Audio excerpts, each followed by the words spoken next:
বাবু,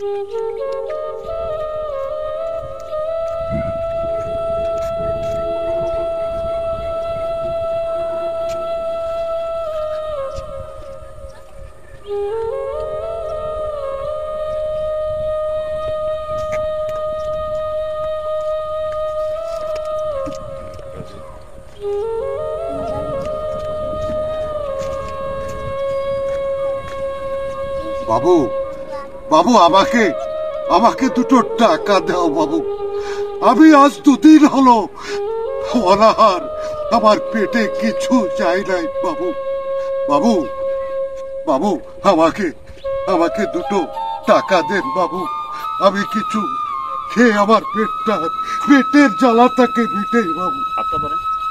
বাবু, হ্যাঁ, যত সব যাও এখান থেকে দূর হও তো। এসব অভদ্র লোকদের জন্য রাস্তায় বেরোনোর কোনো কায়দা নেই।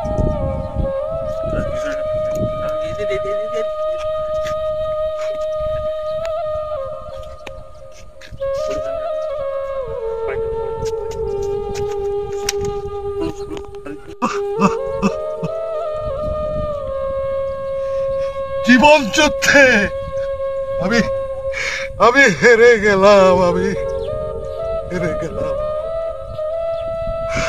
আজ আমি স্কুল মাস্টার হয়ে আমি যাদের লেখাপড়া শিখিয়ে মানুষের মতন মানুষ করেছি, অথচ অথচ আজকে আজকে তারা আমাকে কেউ চেনে না।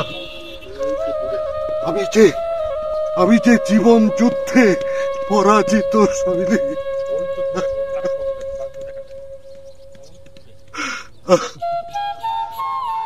পেটের জ্বালা বড় কঠিন জ্বালা।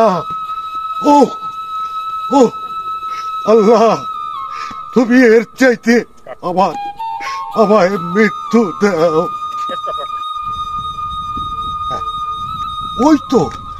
ওই তো দেখা যায় আর একজন বাবুকে। যাই দেখি ওই বাবু আমাকে দুটো টাকা দেয় কিনা। নিশ্চয় দেবে। একজন আমাকে দিল না, দূর দূর করে তাড়িয়ে দিল, কিন্তু আমার মন বলছে এই বাবু মনে হয় আমাকে দুটো টাকা দেবে। বাবু, বাবু, বাবু আমায় দুটো টাকা দিন বাবু। আমি আজ 2 দিন হলো আমার পেটে একটু দানা পানি পড়েনি বাবু। বাবু আমায় দুটো টাকা দিন বাবু।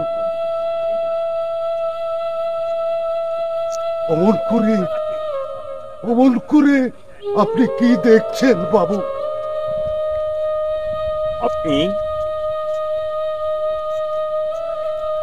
আপনি আমাদের সে আনোয়ার স্যার না?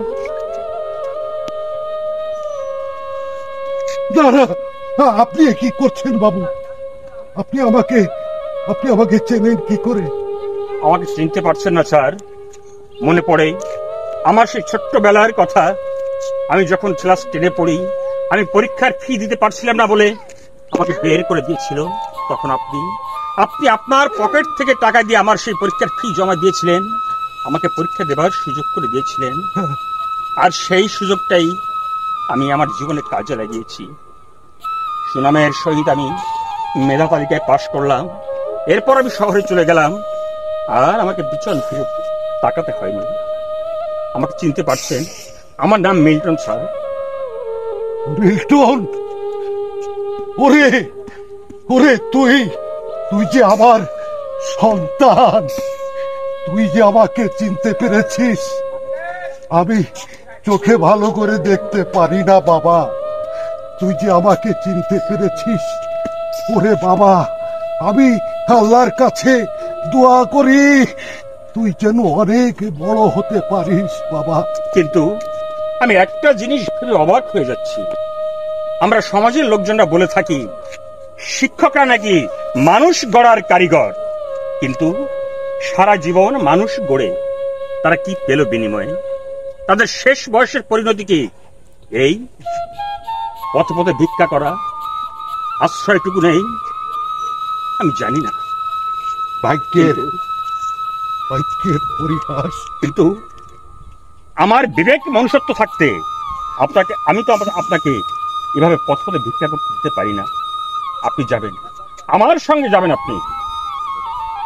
বাবা, দুটো সন্তান, পুত্র সন্তান, তাদের বড় করেছি।